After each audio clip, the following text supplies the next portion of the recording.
আসসালামু আলাইকুম ভাইয়াপুরা, আশা করি সবাই ভালো আছেন। আজকে ঘুম থেকে উঠে দেখে আমাদের পুকুরে মাছ মারছে।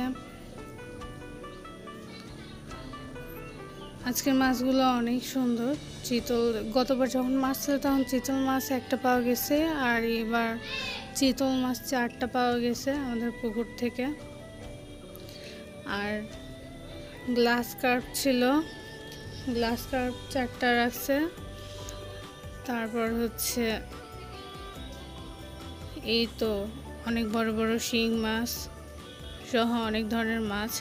আর তেলাপিয়া পুকুরে একটাই পাওয়া গেছিল। আর এখানে বাড়ির জন্য কিছু মাছ রাখা হয়েছে, আর বাকি মাছগুলো বাহিরে দেওয়া হয়েছে।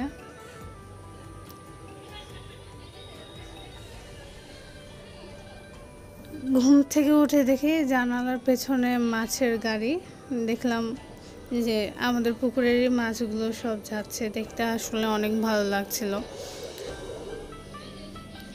যে মাছ আমার এক আপু মাছগুলো বাছাই করছে আর কাটছে। আমাদের পুকুরের মাছগুলো যখন বাড়িতে আনে তখন অনেক ভালো লাগে। আসলে নিজেদের পুকুরের মাছ বলে কথা, ভালো তো লাগবেই। আজকে ওয়েদারটা অনেক সুন্দর, ঠান্ডা, মাছগুলো চকচক করছিল, দেখতে অনেক ভালো লাগছিল।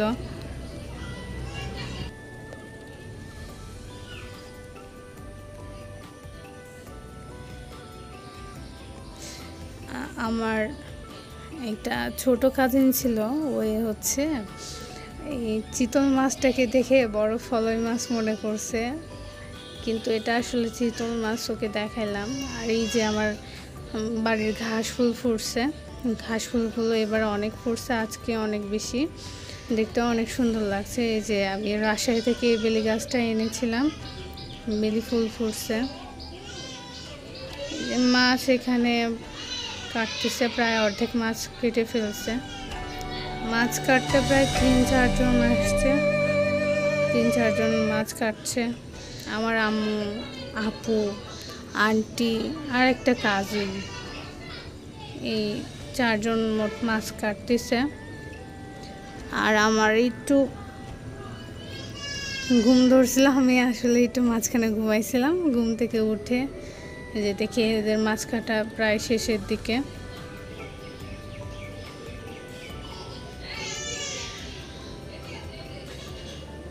যে মাছগুলো ধুয়ে এনে আমাদের বাড়িতে নিচে বারান্দায় ফ্যান দিয়েছে। যেগুলো মাছ আছে, যে ধরনের মাছ, যেমন হচ্ছে রুই মাছ, গ্লাস কার্প, চিতল মাছ, এগুলো সব আলাদা আলাদা করে প্যাকেট করলো। আর এই প্যাকেট করতে যে মাঝখানে বৃষ্টি হচ্ছিল, এই যে বালতিতে তাজা শিং মাছ রেখে দিছে। হ্যাঁ, আমাদের বাড়িতে একটা বিড়াল আসছে।